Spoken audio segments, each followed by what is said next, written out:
Funding for Shaperillis is provided by Squarespace, the sponsor of today's video. It's the all-in-one website platform designed to help you stand out and succeed online.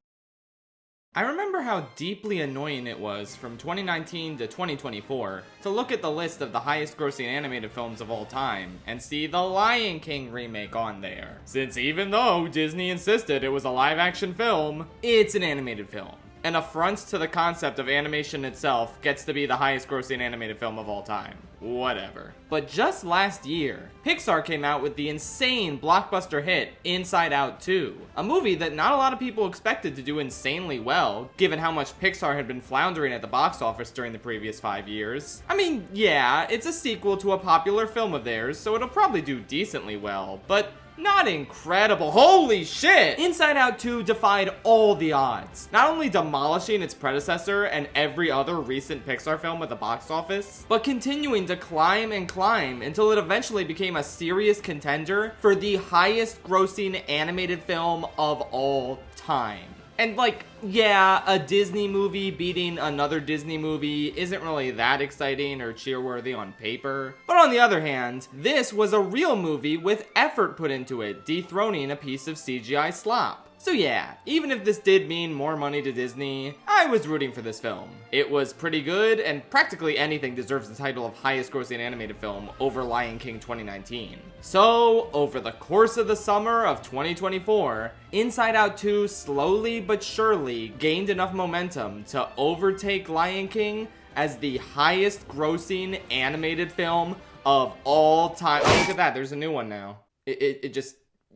It came out of nowhere, but yeah, there you go. Inside Out 2's reign is over. Didn't even last a full year, huh? I saw an article talking about this, and I had to do a double take, because what? I've never even heard of Ne Zha 2, or Ne Zha 1 for that matter. And yet, here it is. Not only is it the highest grossing animated film of all time worldwide, but it is currently the 7th highest grossing film of all time. Out of every movie to ever exist. And chances are, you're just hearing about it now. So, what happened? What is this movie? And most importantly, is it good? Good enough to deserve all this money and success? Let's dive into this. First of all, since I am a gentleman, I decided to check out the first Ne Zha movie. Ne Zha is a Chinese animated film based on the popular mythological deity of the same name. I've never heard of this deity, but that's because I'm uncultured. I'll try and keep a lot of the mythology simple and just explain the basics. Ne Zha is a mystical child who's supposed to be born with the divine powers of the Spirit Pearl. But the most obviously evil-looking man in existence swaps it out for the Demon Orb,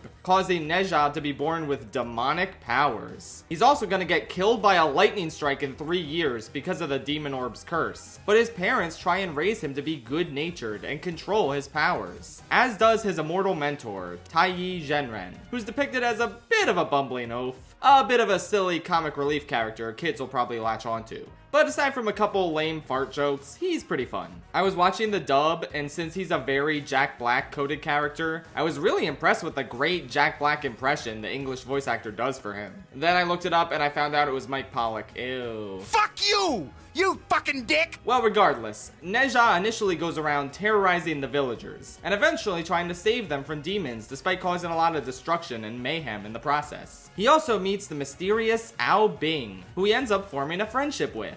A bit too rapidly, I might add. They beat one demon together, kick a shuttlecock back and forth, and then the movie kind of treats them like they're best friends. But it turns out he's actually the Dragon Prince who's meant to serve his own kind and turn against Ne Zha. But he doesn't want to, oh no! It's a good story on paper, but like I said, it's a little underwritten. Not only the friendship those two are supposed to have, but the villains manipulating Ao Bing. I feel like they really could have benefited from another draft of this script. A lot of characters and concepts are also breezed by pretty quickly and don't feel that well paced. Maybe it's because Chinese audiences would be inherently familiar with a lot of these things, I don't know. But I feel like with a kids movie, you might be introducing these things to kids for the first time. So I don't know how some scenes benefit from going by quickly and not giving proper introduction to some of these elements. With that said, it's still an engaging watch because I just really like this kid. I feel like it was so easy for him to turn out to be an annoying little shit. But he's pretty fun to follow, and I really wanted to see him prove to everyone that he was good deep down. I didn't blame him for being destructive or malicious. I mean, he's just a kid. I like his relationship with his mom. He has good chemistry with the not Jack Black mentor guy. And while I could have developed his friendship with Ao Bing more, I got a little choked up when they said the other one was their only friend. It's pretty sweet. Oh, and I haven't even mentioned the best part yet.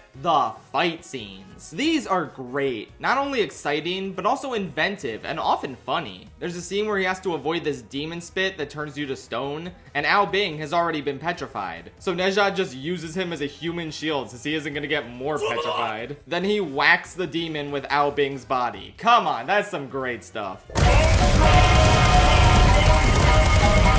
The final fight gets really inventive, especially when they go inside this magic scroll universe and fight to try and get the paintbrush that can get them out of there. Then they all get frozen together and go through this crazy pinball-like ride. Oh man, is it fun. The ending is admittedly a little abrupt, but I guess it leads right into the sequel, and it's a decently fulfilling way for this one to stop. So yeah, overall I could say that Ne Zha is a really fun film. It feels like China's attempt to make a mainstream American animated film. And while that does come with a lot of the same pitfalls, like some subpar kiddie humor, and the animation looking a little bit generic and uninspired in anything that's not a fight scene, I'd say this was a very good effort on their part. It's a pretty good movie, and if you want to watch it, it's available for free on YouTube, at least in America, so you might as well check it out. But that was all a waste of time because this isn't the highest grossing animated movie of all time. The sequel is. So now I'm gonna go to the theater and check it out. I'll let you know my thoughts. Alright, while past Schaff is watching the movie, future Schaff is here to tell you it's time to talk about Squarespace, baby! Squarespace is a wonderful online website builder that enables you to create beautiful websites for your business or personal hobby. I adore how easy they make it to showcase your expertise and engage clients with video content on your website. You can make stunning video libraries and even monetize your content by adding a paywall. Perfect for online courses, exclusive tutorials, and premium workshops. If you want to get discovered fast, that's where integrated Squarespace SEO tools come in. Every website is optimized to be indexed with meta descriptions, an auto-generated sitemap, and more, letting you pop up more often on search engines and attract way more customers. Squarespace also offers lots of built-in donation tools. You can create a professional, on-brand website that makes it easy to accept one-time or recurring contributions, and engage your supporters. Use built-in email campaigns and marketing tools to connect with your community and inspire more people to support your cause. Check out squarespace.com/SchaffRillis for a free trial. And when you're ready to launch, use promo code SchaffRillis to save 10% off your first purchase of a website or domain. Okay, that's the end of the Squarespace segment. Now let's see what past Schaff had to say about the movie. 3 hours later.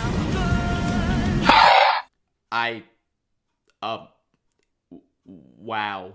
I'm actually speechless. Ne Zha 2 is one of the greatest animated sequels I've ever seen, completely demolishing the first film in practically every way quality-wise, while also perfectly building off and offering a ton of respect to it. It feels like a natural continuation where every character is consistent with how they were in the first one, and yet they also feel a lot richer and more fully realized. Ne Zha and Ao Bing have to share a body for a while in this one, and we get a ton of fun moments with that, but also heartfelt and devastating scenes between the two. There's a really strong central theme of Ne Zha suppressing his demonic self and letting Ao Bing not only take over in fights, but in a moment that should be emotionally fulfilling for Ne Zha. He doesn't even trust himself to be himself in that moment. That's heartbreaking. It all feels consistent with how he was in the first film, without feeling like any of his growth was walked back on. It's a great yes and to his character in the original. Every other character, both new and old, is pretty strong. They introduce new villains who serve as a much more dramatically compelling threat, while also making the first movie's villains into way more fascinating characters. You know that one obviously evil looking guy from the first film? Shen Gong Bao, the rather underwritten and underwhelming central antagonist, who didn't really leave much of a positive impression on me. Yeah, he's like maybe the best character in this one somehow. You get a much clearer picture of him and why he felt like he had to do what he did in the past. He's so damn interesting in this. But man, it is so hard to fully talk about why without getting into spoilers. I really don't want to spoil anything here. But I will say, there's this one moment in the film where everything just shifts. The first half or so feels very tonally in line with the first film. It's cute, it's fun. It still has that crude kiddie humor that doesn't fully land, but it's not the worst I've ever seen. The pee joke actually worked for me, I don't know why. So I liked the movie just fine for a while there. But then it grips you in a way you never expected to be gripped. And from that moment on, this movie is outstanding. It feels like a true epic with so much scope and scale to the visuals and the action. Oh my god, the action! Don't even get me started! Every bit as imaginative, fast, and fluid as the first, but stepped up to the next level in terms of visual fidelity. The first film had a certain air of cheapness to some visuals, but here, you can tell the budget was raised considerably. Oh man, it's just wow. We don't get animated movies at this sheer scale here in America. Like, we get great ones, amazing ones that I admittedly do like better than this film. But I can't think of anything that matches the scope of this film's tremendous and gigantic final battle. Maybe Across the Spider-Verse, but even then, I don't think the chase scene with all the Spider-Men quite compares to just how many people there are doing battle at the end of this one. It feels most comparable to Lord of the Rings. Just an outstanding cinematic achievement operating at such an enormous level that needs to be seen to be believed. I like Inside Out too, but you have to admit, it's a weird film to hold the title of highest grossing animated film. Like, it's a great continuation to the first film, but doesn't really do too much that the first film, or really most Pixar films, didn't. Ne Zha 2, on the other hand, deserves the title and then some. Not because it's a better movie than Inside Out 2, even though it is, but because it's a bigger movie than any other American animated movie I've seen. Practically bursting at the seams with a sense of grandeur we just don't see here. And I'm not saying it deserves that title just because it's big and ambitious. I mean, what does it look like? Avatar? No. It has great enough characters, action, comedy for the most part, and emotional weight to really justify its unprecedented success. Maybe a little long in the tooth, maybe parts of it could have been shaven down a bit, and the first half is just good, not great, like I said. But oh man, is it worth the magnificent build-up to that second half. Outstanding stuff.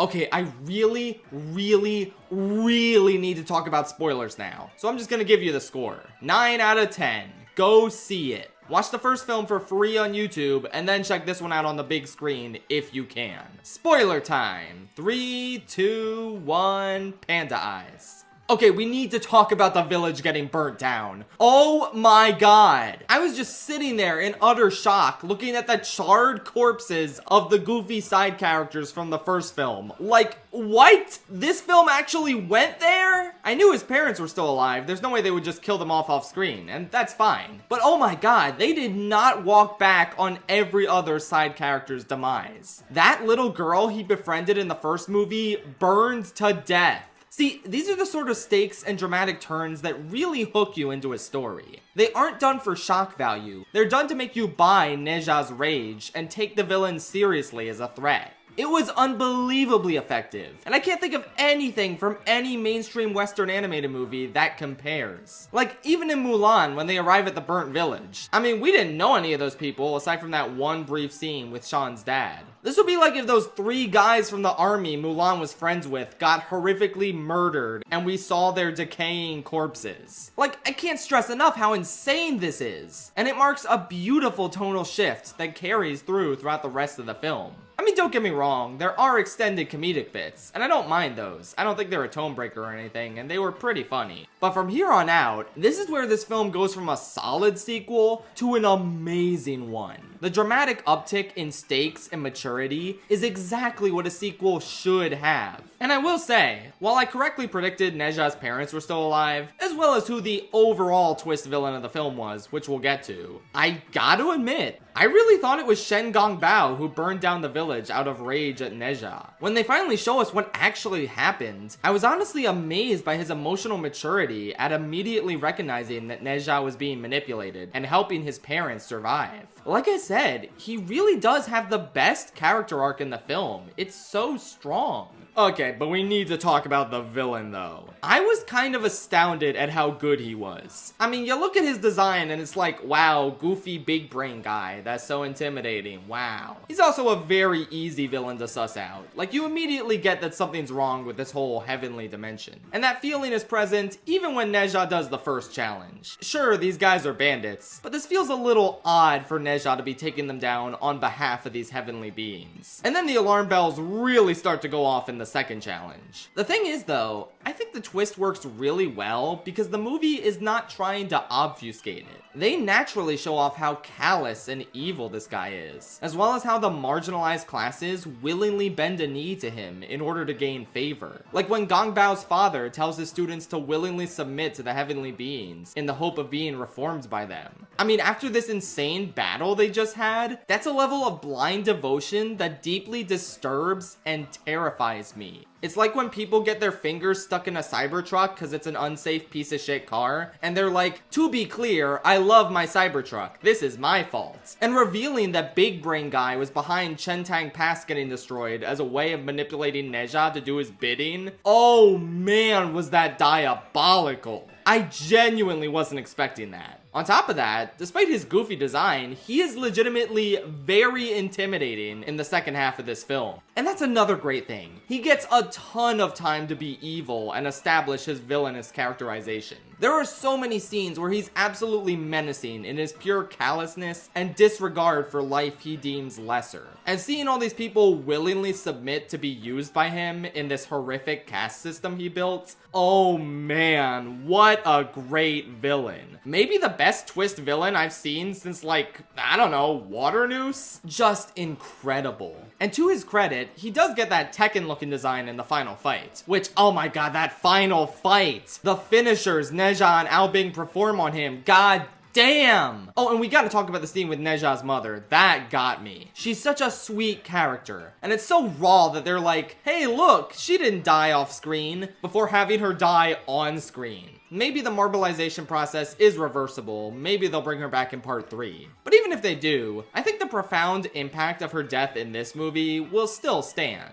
Oh man, it hurts a lot, but it does strengthen the dramatic tension even further than it already was. I think that's about it. I'm just so unbelievably hyped for Ne Zha 3, even though it'll most likely take another 5 years to come out. Fair enough, I guess, but man, I'm on the edge of my seat, dying to see how they'll resolve this. Do you guys think this is gonna come out before or after the third Spider-Verse movie? Leave your guesses in the comments below. Please check out these movies. Again, the first one is free on YouTube, so like, what are you doing, idiot? Go watch it. And even if you think it's just okay, give the second one a shot, because oh my god, does it up the ante on everything. Alright, that's it for real. Good night, Chentang Pass.